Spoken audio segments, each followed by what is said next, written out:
You're listening to an Airwave Media Podcast. This episode is brought to you by Indeed. Stop waiting around for the perfect candidate. Instead, use Indeed sponsored jobs to find the right people with the right skills fast. It's a simple way to make sure your listing is the first candidates see. According to Indeed data, sponsored jobs have 4 times more applicants than non-sponsored jobs. So go build your dream team today with Indeed. Get a $75 sponsored job credit at Indeed.com/podcast. Terms and conditions apply. This episode is brought to you by Redfin. You're listening to a podcast, which means you're probably multitasking. Maybe even scrolling home listings on Redfin, saving homes without expecting to get them. But Redfin isn't just built for endless browsing. It's built to help you find and own a home. With agents who close twice as many deals, when you find the one, you've got a real shot at getting it. Get started at redfin.com. Own the dream. This episode is brought to you by our Patreon members. Thank you so much. Join our Patreon for extra episodes, interviews, extra content, and to help support the podcast and help us continue to do the work we do. Go to patreon.com/Ancient History Fangirl to learn more. Hindsight is 20/20, Jen. Everyone can make the right choice if you know what the wrong ones are.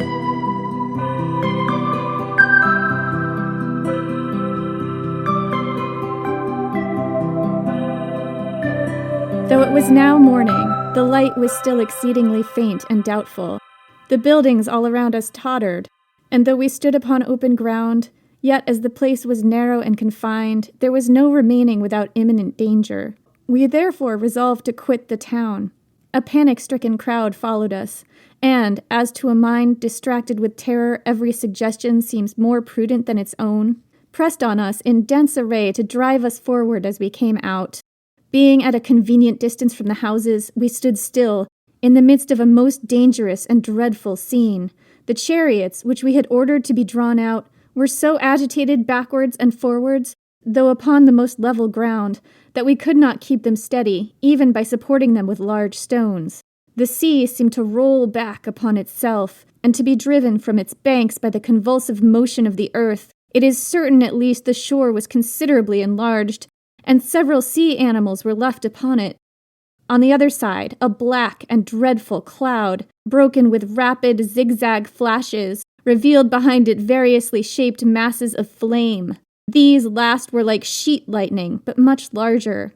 Upon this our Spanish friend, whom I had mentioned above, addressing himself to my mother and me with great energy and urgency, "If your brother," he said, "if your uncle be safe, he surely wishes you may be so too. But if he perished, it was his desire, no doubt, that you might both survive him. Why, therefore, do you delay your escape a moment?" We could never think of our own safety, we said, while we were uncertain of his. Upon this our friend left us, and withdrew from the danger with the utmost precipitation. Soon afterwards the cloud began to descend and cover the sea. It had already surrounded and concealed the island of Capri and the promontory of Misenum. My mother now besought, urged, even commanded me to make my escape at any rate, which, as I was young, I might easily do. As for herself, she said, her age and corpulency rendered all attempts of that sort impossible. However, she would willingly meet death if she could have the satisfaction of seeing that she was not the occasion of mine. But I absolutely refused to leave her, and, taking her by the hand, compelled her to go with me. She complied with great reluctance, and not without many reproaches to herself for retarding my flight. The ashes now began to fall upon us, though in no great quantity. I looked back. A dense, dark mist seemed to be following us, spreading itself over the country like a cloud. "Let us turn out of the high road," I said, "while we can still see, for fear that should we fall in the road, we should be pressed to death in the dark by the crowds that are following us." We had scarcely sat down when night came upon us, not such as we have when the sky is cloudy or when there is no moon, but that of a room when it is shut up and all the lights put out. You might hear the shrieks of women, the screams of children, and the shouts of men, some calling for their children, others for their parents, others for their husbands, and seeking to recognize each other by the voices that replied, one lamenting his own fate, another that of his family, some wishing to die from the very fear of dying, some lifting their hands to the gods, but the greater part convinced that there were now no gods at all, and that the final, endless night of which we have heard had come upon the world. I'm Jenny Williamson. And I'm Jen McMenemy. And this is Ancient History Fangirl. The Pompeii edition! Woohoo! We finally made it! Oh, it's been over 5 years, and I've been waiting for this moment like the wild volcano nerd that I am. So that cold open that Jenny read us was a portion of the letter that Pliny the Younger wrote to Tacitus, describing the eruption of Mount Vesuvius. And I couldn't imagine a better beginning to this episode, so I just had to include it. This is one of the episodes that we were so excited about doing from the very beginning of starting this podcast. Jen had this idea about doing a Pompeii episode in exactly this format. I thought it was genius. We just didn't get to it till now because it didn't match the theme of what we were doing, but now it does. And here we are. Yeah, so thank you, Jenny. This is not going to be your typical Pompeii episode. And I'm saying that now because I know how much you all love our deep dives into all things historical and mythological.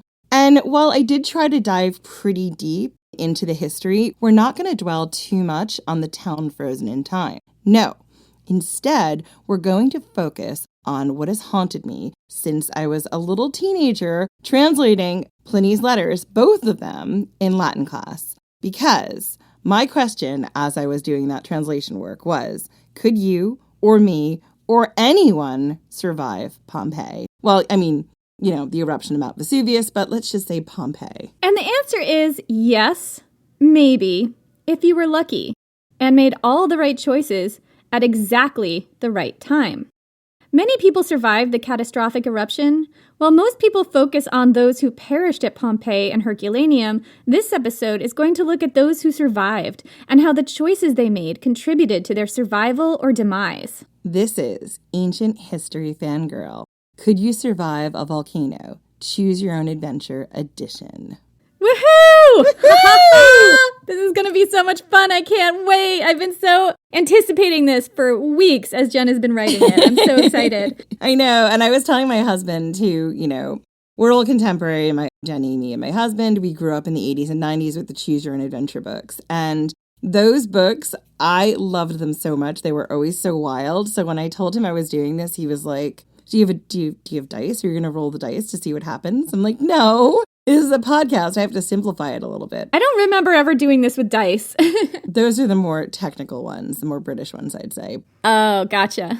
So I turn over to my co-host. Let's get going. People are going to be here for a while. This is a long episode. Strap in. So let's set the stage. This is a prologue. When in Pompeii, choose the right month, because that's actually a question that we have in the historical research. So let's set the stage. You're visiting Pompeii.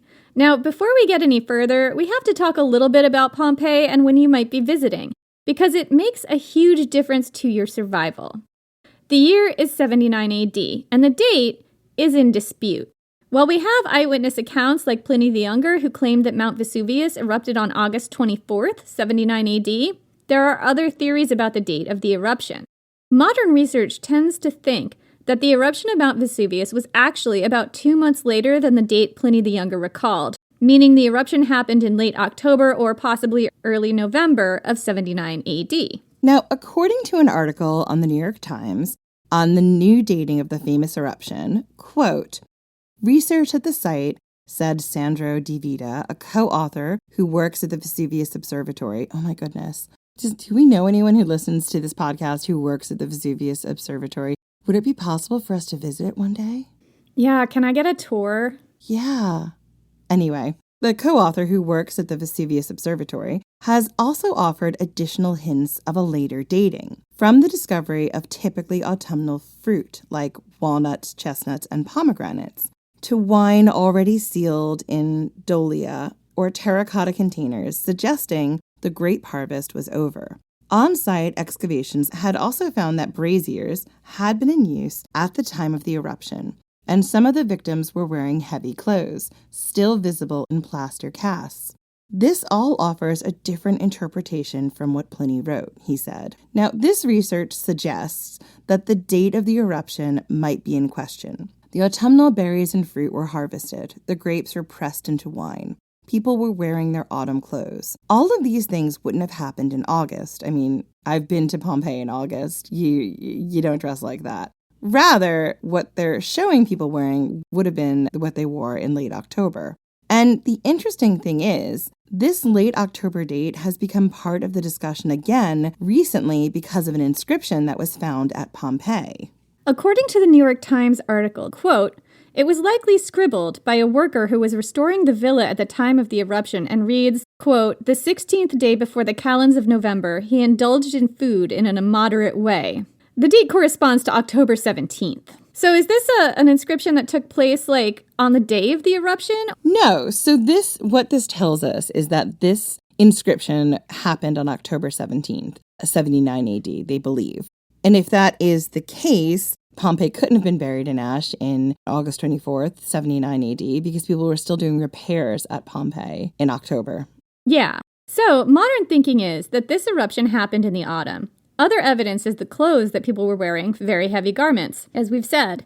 This is from an article on getty.edu about the dating of the eruption. Quote, "Ever since the rediscovery of the buried Vesuvian cities in the 18th century, some scholars have argued that the eruption occurred in autumn. Their evidence, the heavy clothing worn by some of the victims, still visible in plaster casts made from the cavities left in the volcanic ash by their bodies. Likewise, braziers were discovered in many houses in the region. Neither would be appropriate for the summer heat of southern Italy. Other scholars have countered that victims might have donned heavier clothing as they fled the fiery falling ash, and braziers were used for cooking as well as heating, so may well have been used in summer." But now here's the tricky bit. What about the eyewitness account? Pliny the Younger tells us the eruption happened in August of 79 AD.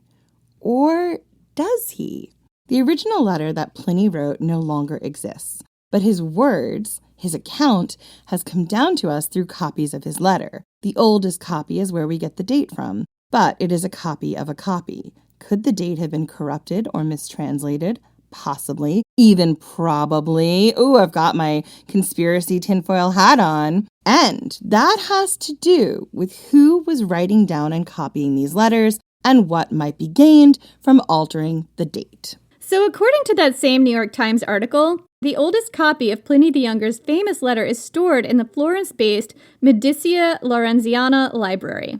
Monks would have copied down Pliny's letter in the Middle Ages to preserve it for the future.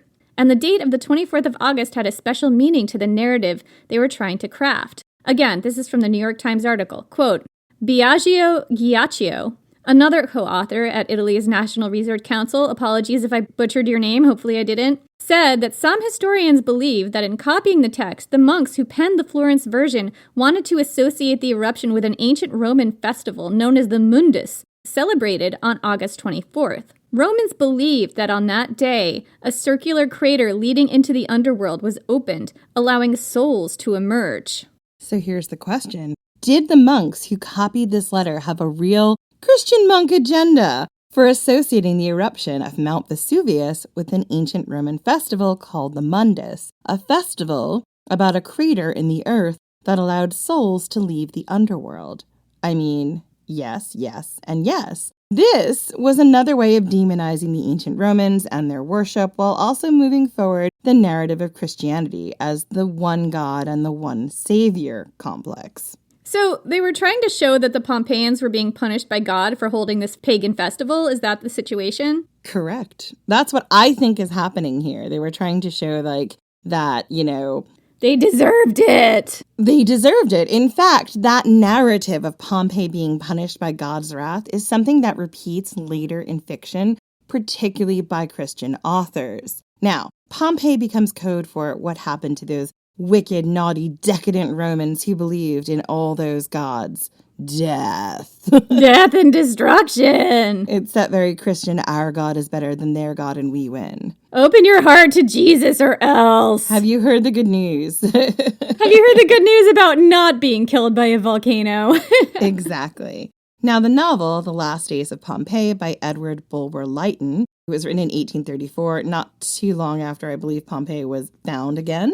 It's very much an in-your-face look at the decadent Romans who deserve to be destroyed by God in the form of a volcano. Now, the righteous Christians in this novel and the Christian converts all get to live. Naturally, now this book has been made into several films, and I think, Jenny, maybe we should watch the 1984 miniseries, which is free on YouTube, and do a Patreon on it, because it is a wild ride. There is like so many archetypes. There's a holier-than-thou blind servant girl, a gladiator, naughty Romans, Christians. We're going to yell at the TV so much. Let's do it. I'm down. Let's do it. But there are other counters to the date being in August. Again, from the Getty.edu article, quote, scientific research has also contributed to both sides of this debate. Analysis of the remains of ancient fish sauce called garum found in Pompeii seems to support the traditional date in August because the fish from which it was made were most plentiful in summer. Archaeobotanical evidence, on the other hand, points to the opposite. Pomegranates and walnuts, which would not have been harvested until autumn, were also found. Atmospheric studies, meanwhile, have suggested that the fallout pattern of volcanic ash reflects high-altitude, southeasterly winds, which today are prevalent in the region in autumn. Wind patterns may, however, have changed in the almost 2,000 years since the eruption. So the dates are fuzzy. So it matters so much because the entirety of your survival depended on what direction the winds were coming from. Now, assuming that the wind patterns are the same today as they were 2,000 years ago, if it was autumn, the winds would have been coming from the south and blowing inland. Now, that will have a massive impact on the ash cloud that will form and the direction the ash cloud will take. It also has an effect on what's happening by the coast on the beaches, right? Yes, exactly. So if the winds are blowing from the south and inland, what will happen is you will have waves that are now coming into shore at a higher speed. It'll make it much harder to escape by boat because you won't be able to use the wind to sail your boat out. You'll have to rely on rowers, and they'll be rowing against some pretty choppy seas. Also, the direction of the wind matters because that's the direction in which the ash cloud is going to travel. So if the wind is blowing towards the south, that means that a lot of the fallout from the ash cloud, including the pumice, the stones, eventually the pyroclastic flows, are going to go more in that direction. That's why it's super important that we spent all that time talking to you about what direction the wind was and what time of year it was. Right. So we're going to go with October as our date because that seems to be what most of the evidence on the ground is pointing to, although there is contradictory evidence of that, and we're just going to admit that it may or may not be the right choice. All this digression that we've just had was to set the stage for when you might be visiting Pompeii and what it might look like. For the purpose of our episode, let's assume it's October, a bright and beautiful day in October. You are visiting Pompeii to catch up with old friends. You arrived last night and couldn't help but feel like something was amiss. The earth rumbled more than usual, and it made it very hard for you to sleep. But the new day has dawned, and everything seems quiet and clear. The perfect weather for a wander around the marketplace, and then maybe a visit to the baths. It's been years since you've had a chance to escape to this bustling resort town. You had almost forgotten how lovely it is, with the sea on one side and the looming mountains on the other. One mountain dominates the landscape, Mount Vesuvius, Hercules' mountain, the mountain that is sacred to him because he passed through the fiery plains on his labors, subduing bandits and allegedly watching the mountain spew fire. That was the cradle story your mother told you. Your father told you that Pompeii was famous for one thing, its devotion to Venus and all her earthly priestesses. Your father, unsurprisingly, never told you that story when your mother was around. You're excited about the big gladiatorial matches that are scheduled for this week. You've needed this break and are determined to make the most of it. You're not sure when you'll have a chance to escape the pressures of work and visit a place as lovely as Pompeii. Question. What is my work, Jen? Well, here's the thing, Jenny. I had to explain this to Jenny earlier. Because it's been a while since I did a Choose Your Own Adventure. It has. When you do a Choose Your Own Adventure, the point is you are the character. So, you, Jenny, are the character. I have decided to Romanize your name. Your name is Generva, and you are a high-class Hetaira. Of course I am. I'm the highest class Hetaira. You're out of the game now for the most part. Well, obviously, because I made my fortune when I was 15. As one does. As you do, because it's a dark, dark, dark world. That's right. And now, I've aged out. I'm 21.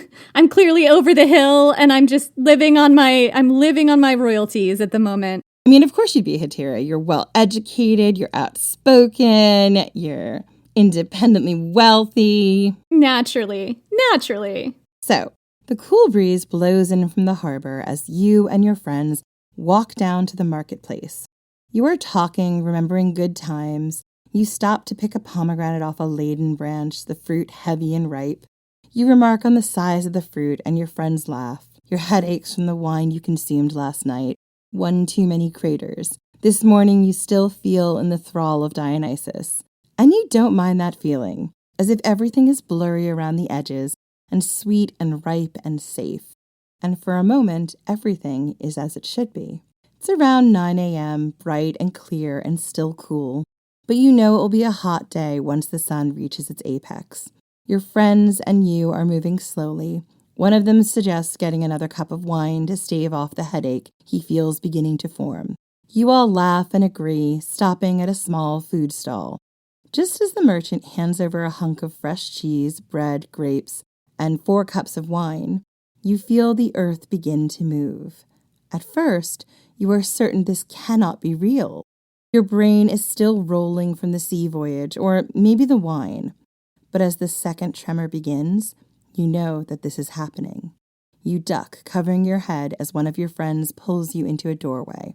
Everything around you is moving and writhing. The earth is shaking, and that's when you hear it. It's a sound you cannot explain. It is so loud and so piercing that you cover your ears and still it does no good. You feel like your head is shattering from the sound.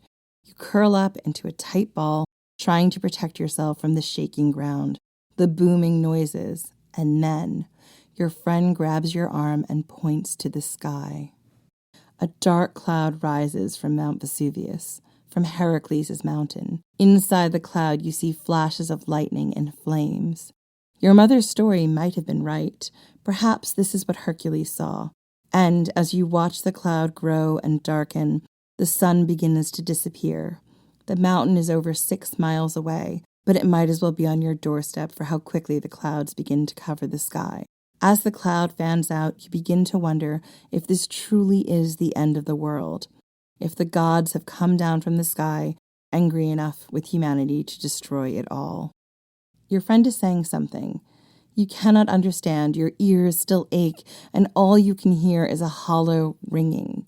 Your other friend is making wild gestures, motioning in the direction of the harbor. You shake your head and point to your ears, trying to make them understand. And then finally you can hear again. Each of your friends is speaking quickly, almost out of breath. We have to flee. I have never seen anything like that before. We have to get to safety. Your friend Phaedra says. You nod. Yes, but is there anywhere still safe on this earth after that earthquake, or from the fire of the mountain? It's time to make some choices. Ooh, is it time to make some choices? It is. All right, Generva, here we go.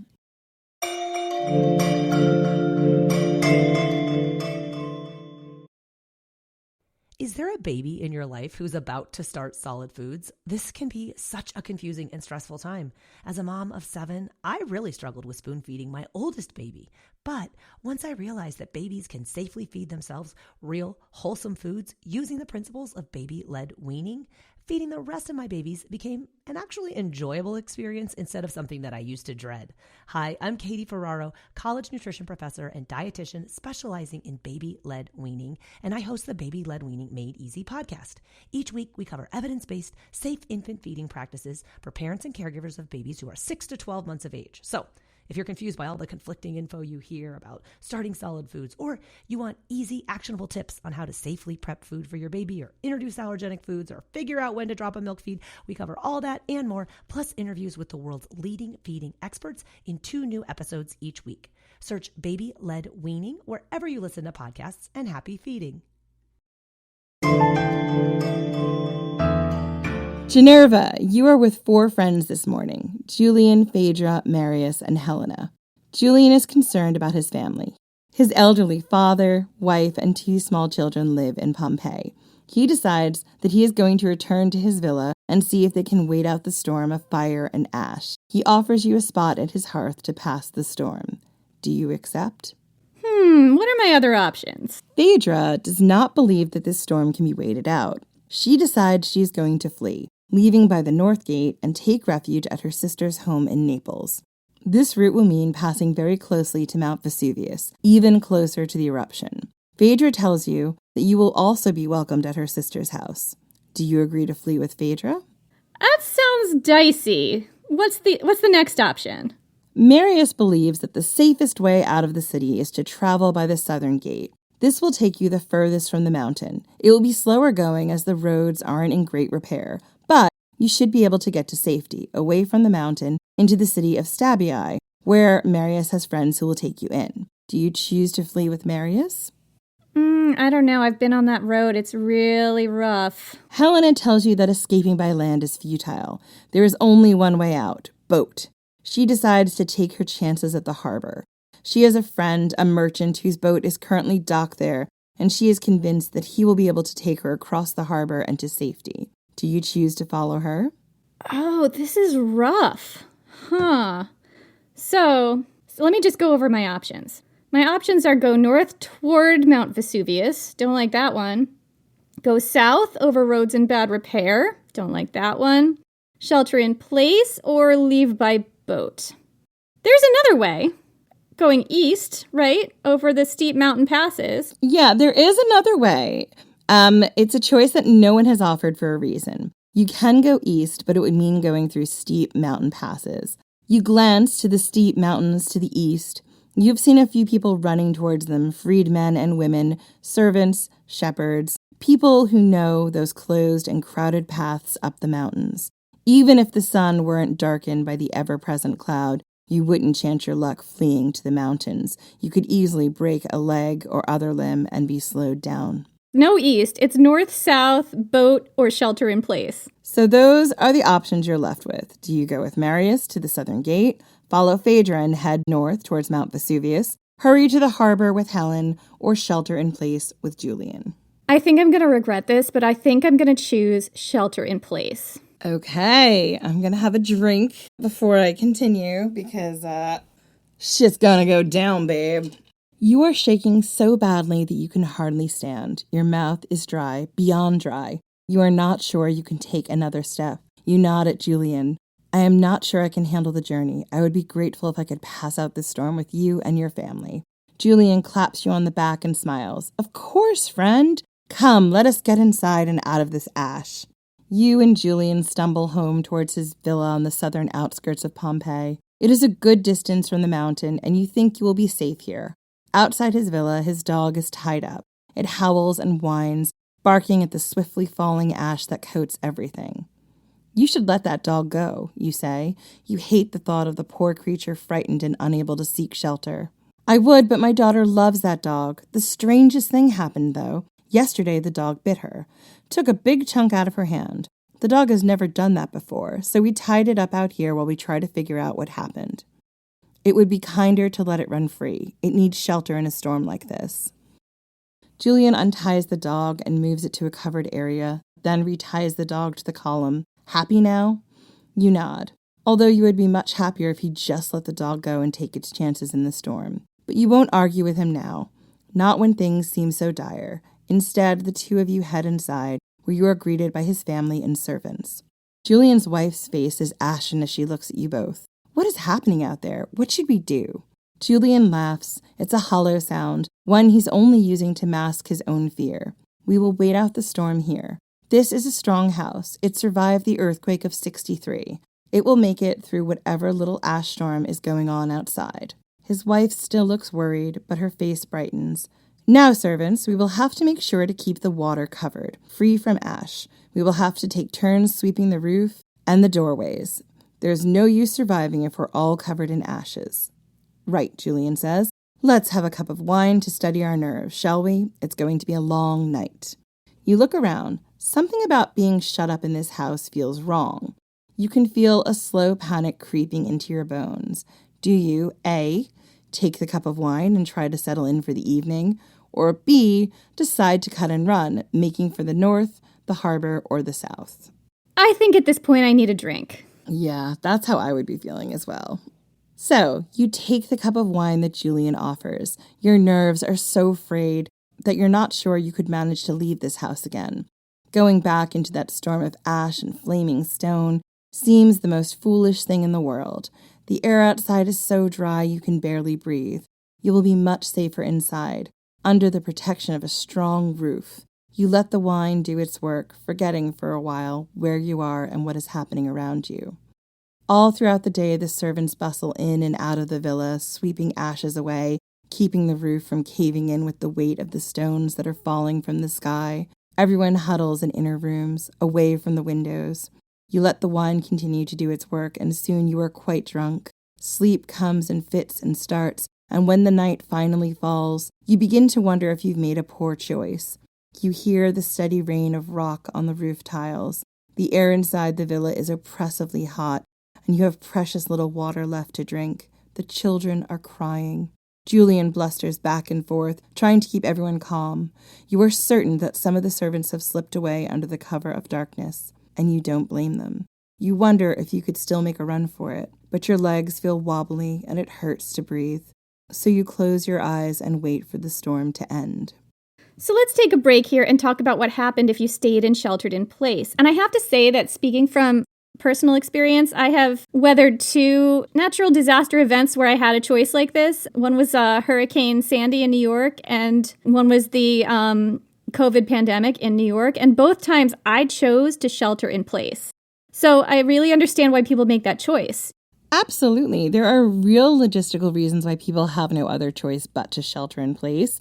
And I think it's super important. Like, obviously, with hindsight, we know that was the wrong choice. But you know, people do have elderly people, ill people, heavily pregnant people. We know that amongst the remains in Pompeii was a very heavily pregnant woman, and the entire family stayed with her because she was about 8 months or 8.5 months pregnant. She couldn't flee, and the family decided to stay with her, and they all expired in one of the villas in Pompeii. It's a very famous sort of story, and I wanted to make sure that when we look at why people chose to shelter in place, we look at it from the complexity it deserves. It wasn't just that people were silly. It wasn't just that they didn't know any better.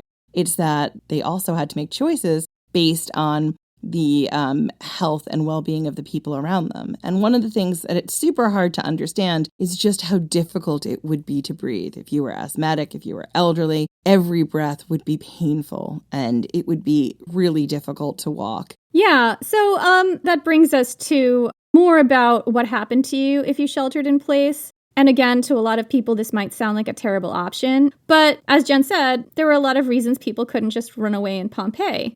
In Julian's case, he had an elderly father and 2 small children. He was afraid they wouldn't make the journey out of the city. The journey out of Pompeii would be a fraught one, with falling ash, pumice, and fire. Buildings groaned and toppled under the weight of the falling debris. So there was all this falling debris, too. You like to think that it's just like super clear cut. Some people chose at the beginning to shelter in place and realized that was a bad idea when their roof started to cave in, and then they tried leaving. If you were able to navigate your way out of the city with, say, a family of 5, then you had to worry about being trampled by other fleeing refugees. Like if you have little kids, you had to worry about keeping up a pace to make sure your family was safe and together, and you had to contend with the very air you're breathing. Air that was so dry and devoid of moisture that it threatened to dehydrate you with every step you took. Fleeing was an option, but not always the best option for some people, and I could so see how initially you don't know what a volcanic eruption is even or what's happening. It might seem like sheltering in place is the safest option. Sadly, sheltering in place was a terrible choice. We all know what happened to those who sheltered in place. Pompeii would be struck by several pyroclastic flows. This happened during the early morning hours of the 25th of October. When does the eruption start, Jen? It's like 10 a.m. or so? It's about 10 a.m. on the 24th, and it goes through the night. I think the final pyroclastic flow is either in the early hours just before dawn or like maybe around 8 or 9 a.m. It's about 24 hours of eruption. Okay, so you're weathering 24 hours of eruption. At the end of it, in the small hours, in the early morning hours of the next day, you get these pyroclastic flows. And these happen when the huge erupting gas cloud lost its energy and began to fall back down to Earth. As the gas cloud fell, it brought with it one of the deadliest stages of the eruption. These superheated columns of gas were what sealed the fate of the people of both Pompeii and Herculaneum who chose to stay or were stuck there. This is a quote from an article on science.org. Quote, "A pyroclastic flow is the wall of death that entombed the ancient Roman city of Pompeii. These blackened, billowing clouds of 7,000 degrees Celsius gas, ash, and rock thundered down the slopes of erupting volcanoes at speeds of up to 725 kilometers per hour, 500 to 600 miles an hour, approximately, I'm guessing, incinerating and demolishing most everything in their path. Now, a new study finds pyroclastic flows owe their lethal speed and range to a cushion of air that forms beneath them. National Geographic reports, this layer of air allows the ashen flow to float above the landscape, cutting down on friction and increasing the plume's speed and distance. So there were several pyroclastic flows at the end stage of this eruption, but the first one would have been fatal. Here's what recent research tells us about this fatal part of the eruption. This is a quote from an article in The Guardian. Quote, and I had to give you this because it tells you about, it's all the gross details Jenny wants about brains being boiled. That's what I want. That's what I live for. Quote, the study by researchers from the Department of Earth and Geoenvironmental Sciences of the University of Bari in collaboration with the National Institute of Geophysics and Volcanography, INGV, and the British Geological Survey in Edinburgh has revealed the duration of the so-called pyroclastic flow, a dense, fast-moving flow of solidified lava pieces, volcanic ash, and hot gases that hit the ancient Roman city minutes after the volcano erupted. The lethal cloud had, quote within the quote, a temperature of over 100 degrees and was composed of CO2, chlorides, particles of incandescent ash, and volcanic glass, said Roberto Izaya, senior researcher of the Vesuvius Observatory of the INGV. The aim of the work was to develop a model to try and understand and quantify the impact of pyroclastic flows on the inhabited area of Pompeii, about 6 miles or 10 kilometers from Vesuvius, he added. The study confirms that the inhabitants had no escape, and most of those who died suffocated in their homes and beds or in the streets and squares of the city. Isaya's model estimates the gases, ash, and volcanic particles would have engulfed the city for between 10 and 20 minutes. That's what happens if you shelter in place, kids. Yeah. After a day and a night of violent eruption, those who had chosen to stay in Pompeii would meet their end in about 15 minutes. Their end would have been brutal, with superheated gases washing over them and freezing them in time and space forever. Their brains would have vitrified from the heat. No, you love a vitrification.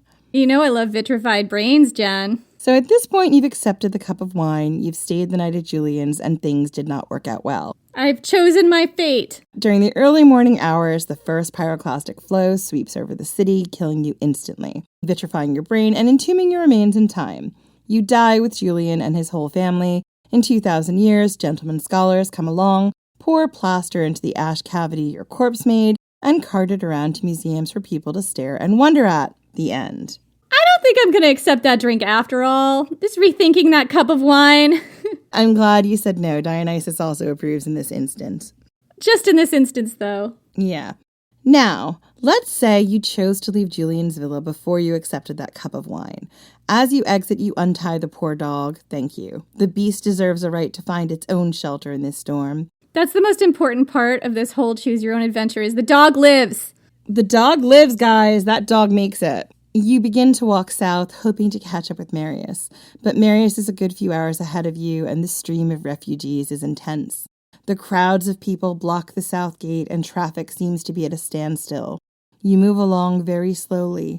Now you're unsure if this was a wise decision after all. Once you are through the gate, the traffic is still slow, but at least you're moving along at a decent pace. By about 4 p.m., you make it to Stabii. Though it's only about 4.5 miles from Pompeii, you feel like you've been walking for days. Your throat is so dry you can barely breathe. The lines of refugees have moved so slowly, sometimes completely immobile after a bit of flaming debris hits the earth around you. You have wrapped your nose and mouth with a strip you've torn from your tunic. It does little to protect you from the brutal air, but it's better than nothing. As you arrive in Stabii, you're surprised to find a familiar face. Marius is sitting outside a well-kept villa. He smiles. "You made it!" You nod. "I decided at the last moment to join you." Wise decision, old friend. I'm going to take a moment's rest and continue onwards. If you are too tired, you are welcome to stay here at my friend's villa. But I have a strange feeling that is drawing me to continue my journey.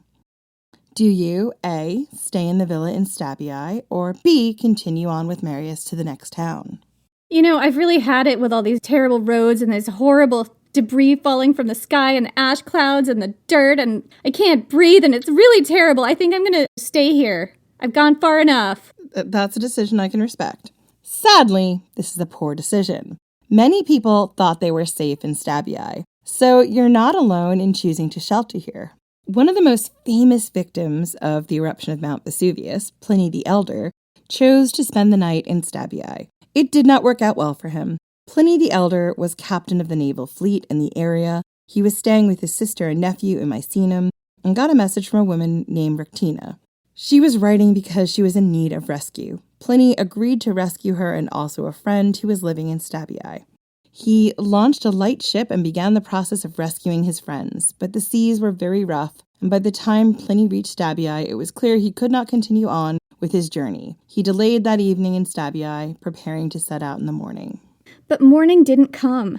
The sun did not rise. Well, I mean, it did, but it was blocked by a huge ash cloud, so it seemed like it didn't rise. In the morning, realizing that the situation was now very fucking dire, Pliny set out for the beach to see if it was possible to escape the disaster by sea. But by now, the seas were too rough, the winds driving the boats onto shore, and the vessels that Pliny had chosen for the rescue mission were too light to sail the ferocious waves. Pliny and many others died on the shores of the beach, suffocated by toxic gas. It is very likely that had you stayed the night in Stabii, you would have also met your end via toxic gas the next morning during the final phase of the eruption. I might as well have just sheltered in place in Pompeii, really.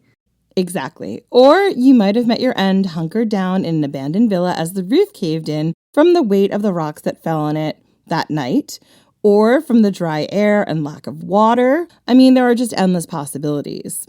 The entire roof could have just caved in on you because there's no one to get the rocks off, or you could have been buried alive entombed because the doorways fill up. I mean, yeah, I could have died on the road, just, pummeled to death by the pumice that was falling from the sky, right? Exactly. So, once again, you're dead. Bad choices. Oh, no. But let's rewind. Let's say you make a different choice. Okay, so I think I'll continue on with Marius after Stabii. Are we saying Stabii? Is that what we're really saying? I keep saying Stabii. I think it's right, but, I keep imagining someone getting stabbed in their eyeball. Who wants to stay in a place called Stabii anyway? Marius, let's go. Let's get out of here. Okay. You and Marius continue to travel on. The roads are still filled with many weary travelers, but Marius sets a punishing pace. It is almost beyond your endurance, but somehow you keep up. Marius tells you it is now past dawn, but there is no light, just more darkness. You both keep stumbling forwards, not sure how much further you have to walk, only certain that you must keep pressing forward, and you do. You walk, and finally, there is an end to the ash cloud. You can start to see the sun. Both of you laugh and cheer. Soon, the air you're breathing is clear and cool, and you cannot help but hug each other and cry. You have survived Pompeii. I lived! You did! On the third try, I lived. On the third try of the first option. So you don't get a third try in real life.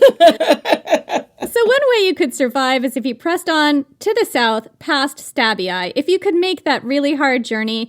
And I actually think, Jen, correct me if I'm wrong, but this scenario that you've painted here is the more difficult way to survive because I left late, right?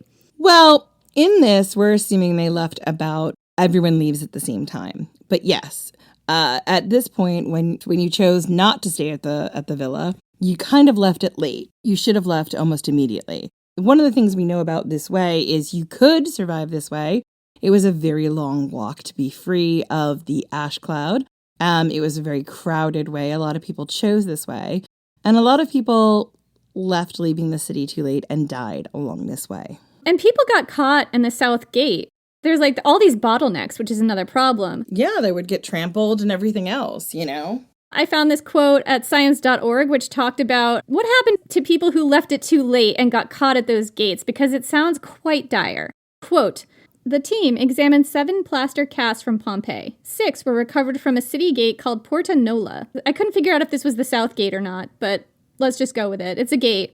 The Porta Nola bodies were positioned on top of a thick layer of pumice, which suggests that they survived the first phase of the eruption and had attempted to flee the city after the pumice had stopped falling. Wading through this debris would have been extremely difficult. One of the researchers, Galello, says, 2 victims suffered leg fractures, and another appears to have used a falling tree branch as a makeshift walking stick. So people were having leg fractures just trying to walk through this stuff. I feel like I tried to hammer this point home earlier. It wasn't safe to be outside. You could have a leg fracture, you could fall, you could be injured, you could be trampled. We all think run for it, but honestly, there was a lot of danger in just trying to run for it. Yeah, running for it would not necessarily seem like intuitively the best choice. Exactly.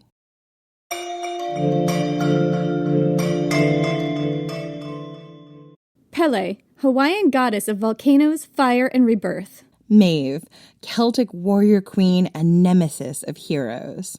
Kiyohime, Japanese fire-breathing snake demon.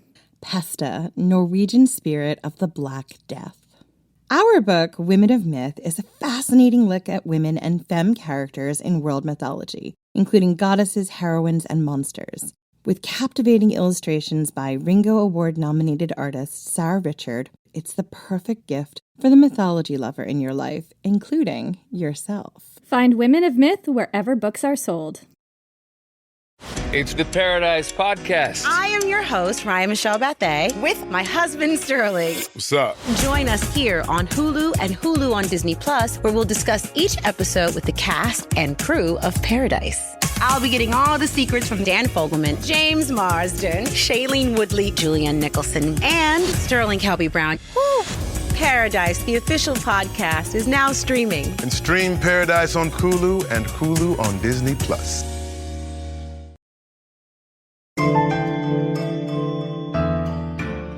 So, let's backtrack. Let's go all the way to the beginning, when you and your friends are still deciding what to do. Do you shelter in place with Julian? We've told you not to do this. Don't do that. Don't do that. Do you go south with Marius? It's possible that you could survive as long as you don't take that pit stop and stabby eye. Do you go north with Phaedra towards the volcano, or go by sea with Helena? You know what? I think this time I'm going to do something completely different and go by sea. I support that. You look between your friends, not sure what the right choice is. You finally turn to Helena. Let's go to the harbor. I'd rather take my chances on the seas. Helena smiles. Agreed. You rush to the harbor. The earth has stopped shaking, but the seas are roiled up. They rock back and forth across the earth, slapping it violently. You are not sure that it will be possible to launch a ship in such tumultuous waves. Helena stands on her tiptoes, looking for her friend. She spots a shock of bright red hair and then leaps up. There, that's him. Come on, we have to hurry. She grabs your hand and you race in the direction she pointed. You dodge the waves of people also hurrying towards boats. Helena, aren't you a sight for sore eyes? Helena's friend says. Felix, I'm so grateful that you're still here. He nods. It's a good thing you moved so quickly. We have to get out of the harbor now. The waves are very rough and the wind is moving inland. If we delay even a few moments, I fear we will be stuck here. He is keeping something from you. You're not sure how you know it, but you do. Something about what he doesn't say makes you wary. Come, I've got room for 2 more on my ship. Do you join Helena on the ship or remain on the dock? I don't like that thing about something he's not saying, but I don't like the idea of remaining on this dock either, so I guess I'm getting on the boat. Okay. You squash your worries and decide to board the ship with Helena. You've made this crossing before to Capri and other places. While you don't love ships, you think you can manage this voyage if it means fleeing Pompeii. The seas rock and roll beneath you. The waves are huge and come crashing into the shore, pushing the boat closer and closer to the dock. The wind is against you. All of the rowers are already straining, trying to get the big ship to move out of the harbor. It seems like a losing battle. Felix is pacing the deck, shouting orders. His eyes are wide with terror. Now, get her out of the harbor now before it's too late. But it seems an impossible task. The surf is an impenetrable wall. Helena looks at you. Both of you pitch forward suddenly as the boat surges forward. towards the other moored boats, nearly smacking into them. Go, Felix screams, and somehow the boat moves forward. Against all reasoning, it crests the waves, and you are free from the harbor. Your progress is slow but forward. Felix wipes his forehead with his hand. Make for Capri. Keep away from the shores. That's where the waves will come from. For a moment, you're not sure you understand what he's talking about. Waves? What waves? Aren't you sailing on the waves? You don't understand what he means until it is too late. You feel the sea beneath the deck buck and roll violently, like a sea monster is rearing up beneath you. You almost topple over. Helena reaches for your elbow and turns you around. You are now both watching Pompeii. The city is burning. It's an otherworldly red in the distance. Helena points and you watch as the largest wave you've ever seen, a wave larger than a mountain, rises up and swallows the city of Pompeii. First the harbor, and then it rushes through the streets, drowning everything in its path. Faster, lads, Felix screams. Where there's one wave, there will be another. Felix hands you each a broom. Sweep the decks. We cannot afford to have any ash on the decks, or the entire ship could sink. You and Helena grasp each other's hands and say prayers to the Earthshaker, to the gods of the sea, and pray and hope for safe passage. Then you begin to sweep. You sweep for hours, keeping the deck as clear as possible. The ship rolls back and forward, and a few times you are certain it will sink. But somehow you make it safely through the eruption. The captain has put you mostly out to sea to avoid the worst of the great waves. But you are never so happy as when you are finally able to disembark on the island of Capri the next day. So let's break this one down. It is tough to know if you could actually escape by sea, and personally, I think that Jen's prognosis is a bit optimistic here. This is the biggest fanfic I've written. I don't know if you could escape by sea. I'd like to think you could. I think it was an option, but there are a lot of things we don't understand about what was going on in the sea that day. Exactly. And just I'm just imagining the waves pummeling the shores and then the tsunamis coming and all the same pumice and ash that's landing on people on the roads is landing on you at sea. I just can't imagine any boats getting out. Maybe a few did. Maybe this is one of the lucky ones, but it's hard for me to imagine. So we know a lot of people tried to escape by sea. And in theory, some were maybe successful, possibly, but there was a lot going against them. A safe exit by sea, well, this is some of Jen's fanfic, as she said, because in theory, it would have been possible, but you would have had to get very, very lucky to escape this way. You really would have had to thread a needle here. And for a variety of reasons. First, as we've been saying the whole time, the winds were against you. The winds were blowing into shore. The winds during this time of year, autumn, we're going with autumn, were blowing inland towards Pompeii. And this made it a great time for ferrying goods into port, less fun for trying to get out of port. Because the winds were against you, that meant you need a ship that could cut through the waves and had enough people power at the oars to make it out of the harbor. I mean, obviously, sails were not going to work here. No, sails are utterly useless unless you want to continue crashing into other boats that are parked in dock. Right. The boat that Jen is chosen to use, correct me if I'm wrong, is a heavy merchant vessel with a lot of rowers, which would have been probably the boat that gives you the best chance, I'm guessing, right? That is indeed the boat. That is the boat of my fan fiction dreams. We just don't have the research to know that people made it out this way, although in theory it is possible some people did, but not many. The body trail is non-evident at sea. Well, it's so ancient, and you're talking ancient tsunamis and things like that. There's just no way of knowing. Right. Another of the big problems, in addition to the wind, is that the actual seas would have been extremely rough. There were earthquakes going on. All of those earthquakes that surrounded this eruption made for very, very rough seas. We know that there were a few tsunamis that hit Pompeii during the eruption cycle. Pliny explicitly describes one in that cold open that we read. In order to safely escape, you would have had to time your voyage just right, going between eruptions and heading mostly straight out to sea. Staying too close to any shoreline would be a problem should more tsunamis happen, particularly at night. I mean, if you're by the shore, you're toast. You have to go out to sea. And just as a reminder, the boats at the time were not boats that were, seagoing vessels so much. They were rowing boats that tended to stay close to shore. So that's pretty iffy just in general. So fleeing by sea was a dangerous method of survival, and the captain would have had to make some counterintuitive choices here. Even if you could get clear of the treacherous waves just of the surf and the winds, there would have been ash and burning rock falling on the ships. That's super treacherous. We know many people did not make it out of Pompeii, Herculaneum, or Stabiae by sea. We know because we have found their bodies at the docks, preserved in ash. We know less about what happened to people who did go by sea. It's likely many of them did not survive either because of how dangerous and rough the seas were. You would have to be super lucky. Escape by sea was very unlikely, but in theory, possible if you got incredibly lucky. So in this version, let's say that I trust my gut. I decide that I don't like what Felix isn't saying. I decide to stay on the beach, which I already know is a bad idea because you've said it, but let's say that's what I decide. Okay, B, you stayed on the dock. This soon turns out to be a very poor choice. You watch as the water draws back from beneath the pier. As the water continues to peel back, you can see fish and the naked seabed. You've never seen the like of this before, and then you hear the screams. All around you, people are pointing out to the distance as a wave bigger than a mountain begins to rumble its way to shore. People are running, screaming, trampling each other to get out of the way of the rising sea, and you can do nothing. Your feet are glued to the ground as you watch the wave rising from the depths of the ocean come to meet the shore and swallow it whole. Well, that didn't end well. I mean, I told you. Hindsight is 20/20, Jen.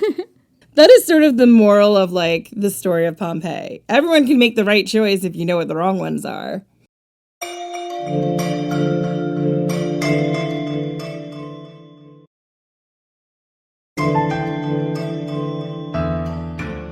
Okay, so we rewind. You're standing in Pompeii on the morning of the eruption. You have choices. To the sea with Helena. We saw how that ended. Shelter in place with Julian. South with Marius. Or north with Phaedra. I really don't like that north situation. So here's what I'm going to try and do. I'm going to go south with Marius right away. That worked out for me last time, and I think starting even earlier is better. Okay, south with Marius. I'll come with you, Marius. Let's get out of this city while there's still time. Marius nods. Wrap your face and mouth with cloth, he says, tearing off a piece of his tunic to do so. There is something strange with this air, and I don't think it would do well to breathe it in. You agree and do the same. The city is in utter chaos. Most people are fleeing to their homes and towards the south gate. The south gate leads away from the mountains to Stabiae and beyond. You glance over your shoulder and look at the thundering mountain behind you. You wish you hadn't looked back. The mountain is a looming black tower of darkness. A huge cloud shaped like a pine tree rises from the mountain and high into the sky. It blocks out all the light, but the mountain makes its own light. Red flames light the volcano. Lava slowly oozes down the sides of the mountain, far away. From this distance, it's only red streaks. Volcanic lightning illuminates the dark cloud above the mountain. And even here, in the center of town, the ash and stones have begun to rain down.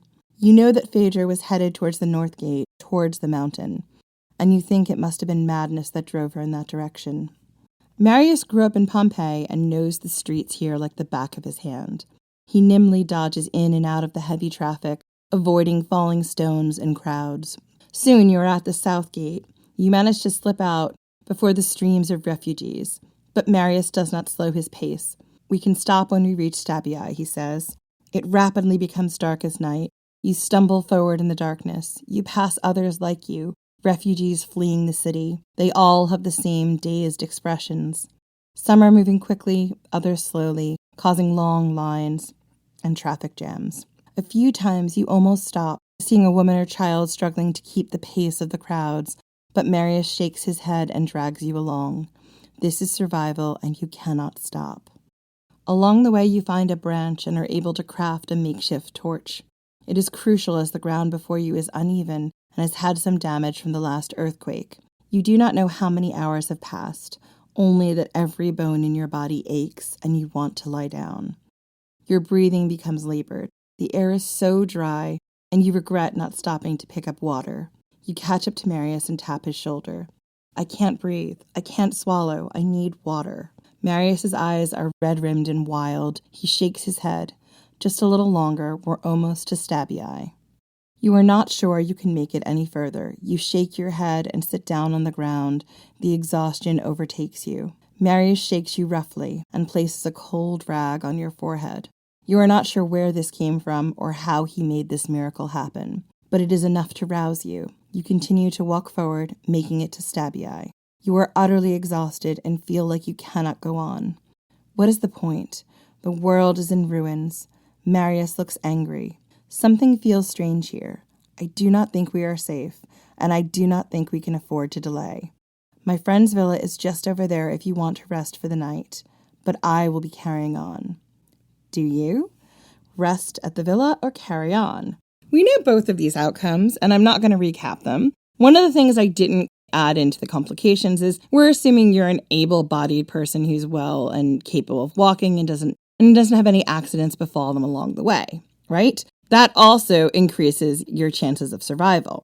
While I'm not going to recap these options, we know what happens both ways. I want to talk about what we know about the people who fled south. The people who fled south probably thought they were safe once they reached Stabbii, but they weren't. The pyroclastic flows and fallout from the eruption did eventually reach Stabbii. The seas here were too rough to sail, so Stabbii was not a safe place to wait out the eruption. We know that the majority of people who perished fleeing the eruption died fleeing south via the South Gate. And that's because this is where most of those bodies were found. As we said before, we painted a picture of people breaking their legs, trying to get through the South Gate, trying to walk through the pumice. Now, there are many reasons why this bottleneck at the South Gate and along the South Path happened.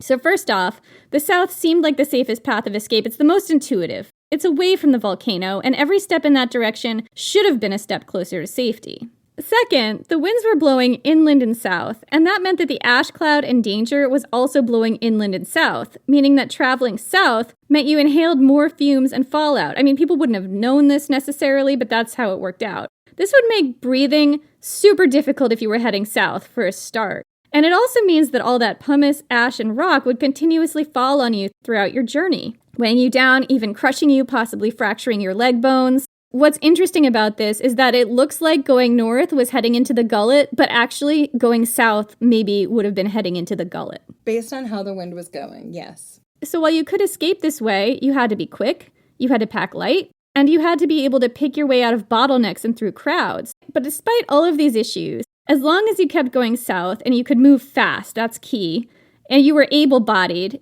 you had a chance of survival. You were better off leaving sooner rather than later. No second guessing. Absolutely none, and just don't stop. Just keep walking until you drop. As someone who did a half marathon, when I got finished with that half marathon, I was so done. And in order to be safe in a lot of these places, you would have to walk the equivalent of a half marathon or a full marathon. Let's go all the way back to the beginning. So far, we've tried going south. We've tried sheltering in place. We've tried to escape by sea. There's only one option we haven't tried.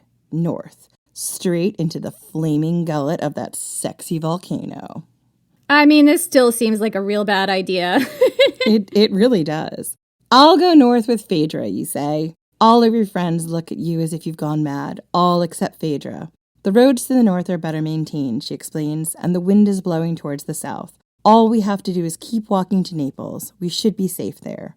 Your friends look horrified.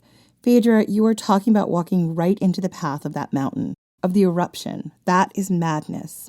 Phaedra shakes her head. Trust me. And you do.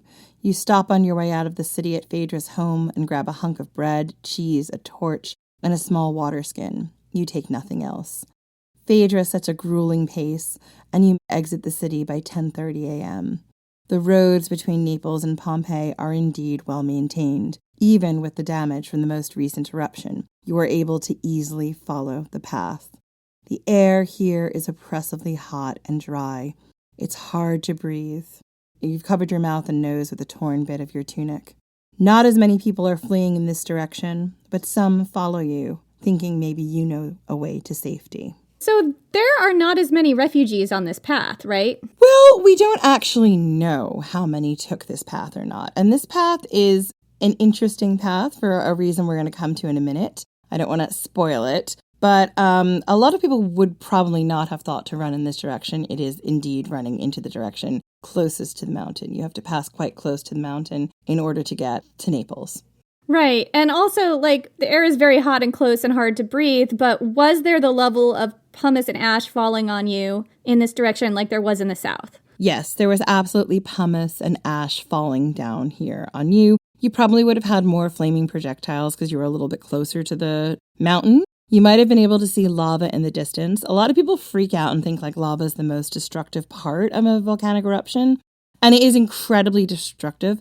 But lava is actually quite slow moving. You can usually outpace lava unless it's coming from like a really steep incline or it has something else speeding it along. Like one of the things that was super deadly about the Mount St. Helens eruption was because it was a snow-covered mountain, when it erupted, the lava melted the snow, which created these, I think they're called lahars, which are fast-moving rivers of like water and snow and mud and everything else. That wouldn't have been the case here in Pompeii. You would have had lava. It probably would have been slow-moving. Gotcha. Okay, so things are pretty deadly here as well, but the roads are better and possibly not as crowded. Exactly. You arrive at Herculaneum, a seaside resort town, at about 1 p.m. Herculaneum is just 4 miles from Vesuvius. This close, the mountain looks like a monster, a creature sent down from the gods to devour you whole. Even with the mountain so close, you can't catch your breath. You motion to Phaedra that you need to take a break. Phaedra shakes her head. This is the most dangerous part of the journey, she says. We have to be quick through here. We are too close to the mountain. Do you take a break or continue on with Phaedra? I think I just need a little break, not a long one, just a few minutes to catch my breath. Okay, so you take your break. You understand the logic of Phaedra's words, but you cannot move. I will catch up to you, you say. You sit for a few moments. You cannot gulp in this air. It is too heavy and dry. Instead, you take shallow breaths, trying to get your body ready for the rest of the journey. You are not sure how long you've sat here, but it feels like a while. Your eyes turn to the mountain and notice something strange. You see the slow flowing lava and also something else, a wall of ash rolling off the mountain like an avalanche. You barely have time to register what you're seeing before the cloud of superheated gas consumes you. So, lessons of this episode: never take a break. Never take a break, even if you can't breathe, even for just a few minutes. Believe it or not, following Phaedra and traveling north was a very smart idea. But stopping here at Herculaneum, even for a few minutes, would be a huge mistake. This is a quote from an excellent Wired article about how to survive a volcano. The quote is by Cody Cassidy, and it breaks down all the directions you could take to survive and why north is probably the best way to safety.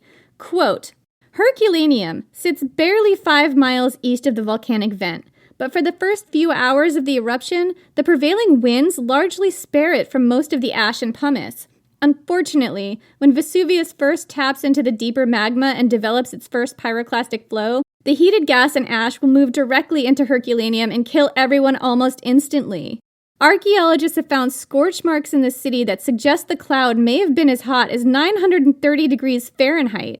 And because its victims were encased in negative spaces of ash, archaeologists can see their final frozen poses. These poses show almost no signs of the boxer-like defensive stance typically taken in extreme heat, which suggests to Petrone that the victims in Herculaneum may have been killed so quickly that they did not even consciously register discomfort. Petrone even found a glassy piece of brain matter in the skull of one Herculaneum victim, suggesting that the cloud heated this person's brain so quickly it vitrified. Vitrified, glassy brain. This is my favorite kind of brain, babe. It's crunchy. So yeah, taking a break is a bad idea. Now, the timing of your escape here is key, because going north would only be a safe way to escape during the first few hours of the eruption. This Wired article theorized that the first pyroclastic flow that wiped out Herculaneum happened around 2 p.m. So essentially, you had until 2 p.m. to get through Herculaneum and be on the other side of the eruption. You would have to move quickly. It's a 13-mile walk from Pompeii to Naples, and you have a ticking clock or exploding volcano that is waiting to consume you. And when I was reading this article, I think it posited that you needed to have a pace of something like 3 to 4 miles an hour in order to make it through well into Naples and safety by the time of the final eruption. That isn't a jog, and it's not speed walking. It is a brisk walk. But it's a brisk walk through some pretty harrowing conditions. Not as harrowing as the South Gate, but pretty harrowing. Yeah, and I would say this is assuming you have no problems, the roads are safe, you can get around people. Like, making those 3 to 4 miles an hour is a decent clip that you have to move along, and you have to not get exhausted and fall over and stop. And you also have to be able to get there. Like, who knows what the road would have looked like. You can maintain, a brisk walk for a while, but can you maintain a brisk walk unbroken with no brakes at all, no water breaks, nothing, for 13 miles? Exactly. So, Jenny, you're going to carry on and chance it to get to Naples. I think that's the last chance left to me. So you and Phaedra continue on. You do not stop at Herculaneum. Instead, you press forward. It's only another 5 miles until you can be in the safety of Phaedra's sister's home. You walk through the day that feels like an endless night. You turn briefly and see a cloud of ash rolling off the mountain like an avalanche, rolling down the slopes and toward Herculaneum. You are grateful that Phaedra shamed you into carrying on. Night falls, you stumble forward in the darkness, following the weak light of your torch. You almost cannot believe when the air begins to change. Both you and Phaedra rip off the layers of cloth you've put on your mouth to protect yourself from the ash and gulp in deep, greedy breaths. You rub your eyes, convinced they must be deceiving you, but you can almost see the sky, the actual sky. It's dark and inky black, but you know it's the sky and not the ash cloud.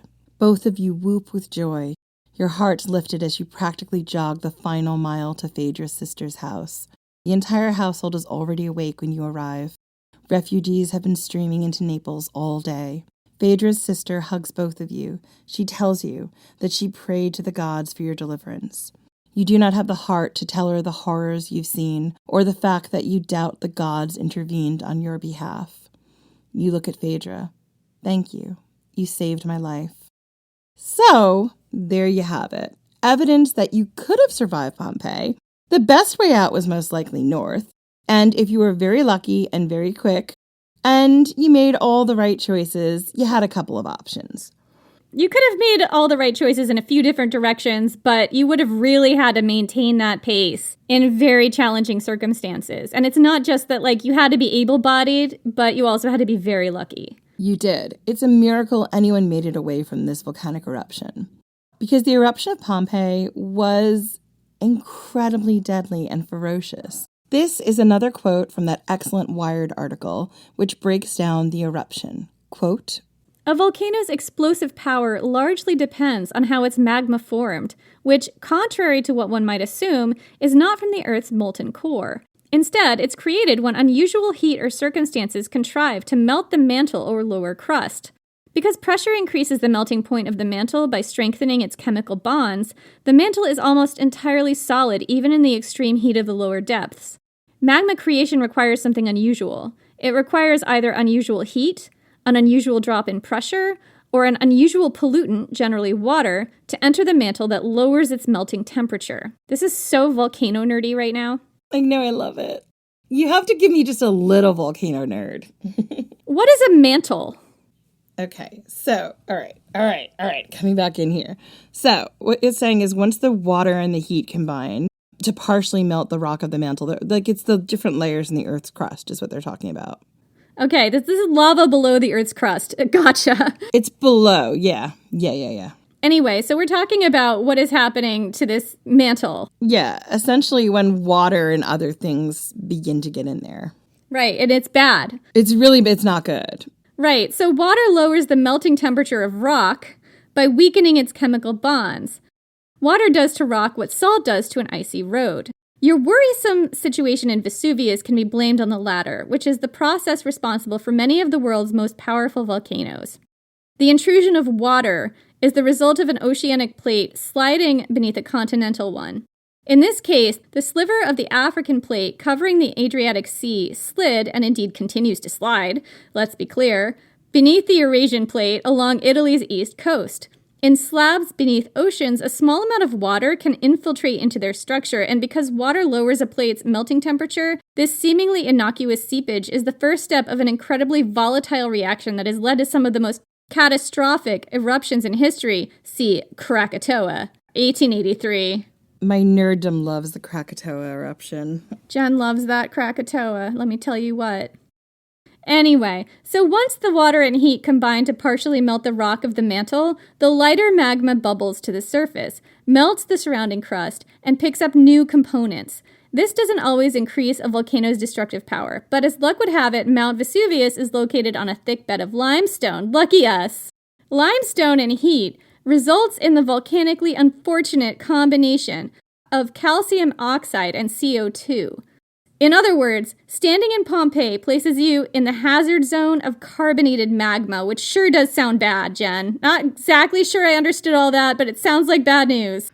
It's super bad news. So, the eruption of Mount Vesuvius was VEI 5, one of the most deadly eruptions recorded, mostly because of how many people live so close to the volcano. And of course, it's easy to think, well, why live near a volcano? Most of them usually go off at some point in time, don't they? And while that is true, living near a volcano had many benefits. Rich soil, perfect for growing crops, hot springs, etc. And they still do today. Look, living on the east coast of America is not a great idea with the North Atlantic hurricane season. We just got through Tropical Storm Idalia, and yet we all live here. I mean, climate change is certainly shaking things up, but we continue to live in the path of various natural disasters, and you never know when the next one's going to hit. It could be not for 1,000 years. It could be tomorrow. We don't know. Yeah, there are benefits to living near a volcano, and most of the time they outweigh the cons. It's why so many people today still live near volcanoes. Mount Vesuvius erupts in cycles. The last major eruption was in 1944. It will erupt again, and the people of Naples live in the shadow of this threat. Mount Vesuvius has erupted 50 times, including the famous eruption in 79 AD, and a prehistoric eruption that wiped an entire settlement off the map. I wanted to pause here because it's possible that this eruption was actually preserved in that legend I mentioned earlier. Diodorus Siculus tells us, quote, "The Phlegrean plain, or the plain of fire, from a hill which anciently vomited out fire, now called Vesuvius." Hercules passed through this plain during his labors on his way to Sicily. I wonder if this story of Hercules, his mention of this plain of fire, ties back to the ancient people who died here when the mountain erupted and turned the fields to flames. It's just a thought. How long ago was that older eruption, Jen? I couldn't find the dates, but it's well prehistoric, like Stone Age. Wow. So I wanted to end this episode with Pliny's words, just as we began, because I cannot help coming back to the words of this survivor. Pliny waited many years to write down his account of the eruption of Mount Vesuvius. He sent them in 2 different letters to Tacitus, with the belief that these accounts would be recorded by Tacitus and make his uncle's death famous. But these accounts did more than just that. They helped us to understand volcanic eruptions. They are still incredibly valuable and important all these centuries later. So let's let the immortal words of Pliny close out this episode. Jenny, take it away. Quote, "It now grew rather lighter, which we imagined to be rather the forerunner of an approaching burst of flames, as in truth it was, than the return of day. However, the fire fell at a distance from us. Then again we were immersed in thick darkness, and a heavy shower of ashes rained upon us, which we were obliged every now and then to stand up to shake off. Otherwise we should have been crushed and buried in the heap. I might boast that during all this scene of horror, not a sigh or expression of fear escaped me. Had not my support been grounded in that miserable, though mighty consolation, that all mankind were involved in the same calamity, and that I was perishing with the world itself. At last this dreadful darkness was dissipated by degrees. Like a cloud or smoke, the real day returned, and even the sun shone out, though with a lurid light, like when an eclipse is coming on. Every object that presented itself to our eyes, which were extremely weakened, seemed changed, being covered deep with ashes as if with snow. We returned to Misenum, where we refreshed ourselves as well as we could, and passed an anxious night between hope and fear, though indeed with a much larger share of the latter. For the earthquake still continued, while many frenzied persons ran up and down, heightening their own and their friends' calamities by terrible predictions. However, my mother and I, notwithstanding the danger we had passed, and that which still threatened us, had no thoughts of leaving the place, till we could receive some news of my uncle. So the mother lived. That's good. Pliny and his mother made choices. They both lived because they did not go to Stabii. Unfortunately, Pliny the Elder did go to Stabii and did not live. So that's it for this week. Come say hello on social. We're at Ancient History Fangirl on Instagram, Facebook, Threads, and TikTok. And while Twitter is still circulating the drain, we continue to remain there. I'm not calling it X. I refuse to call it X. Never gonna happen. We're at Ancient Hist Fan there. We also have a Patreon. It's patreon.com/Ancient History Fangirl. Our Patreon is literally what keeps the podcast going. It keeps the lights on. So please, if you're able, patronage starts such as $3 a month. You get access to many extra episodes, and you're going to get to hear us have lots of guests on and watch The Last Days of Pompeii. We don't have any Patreon members to thank this week, so if you would like to be thanked in the next episode, now is your chance to sign up. Thank you so much, and we will see you possibly, depending on our schedule, we don't know what's happening day to day, next week.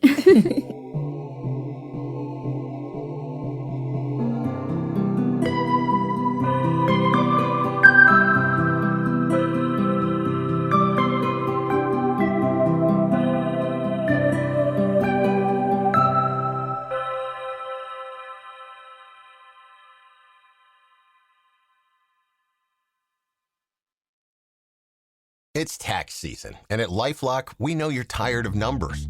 But here's a big one you need to hear. Billions. That's the amount of money in refunds the IRS has flagged for possible identity fraud. Now here's another big number. 100 million. That's how many data points LifeLock monitors every second. If your identity is stolen, we'll fix it guaranteed. One last big number. Save up to 40% your first year. Visit LifeLock.com/podcast for the threats you can't control. Terms apply.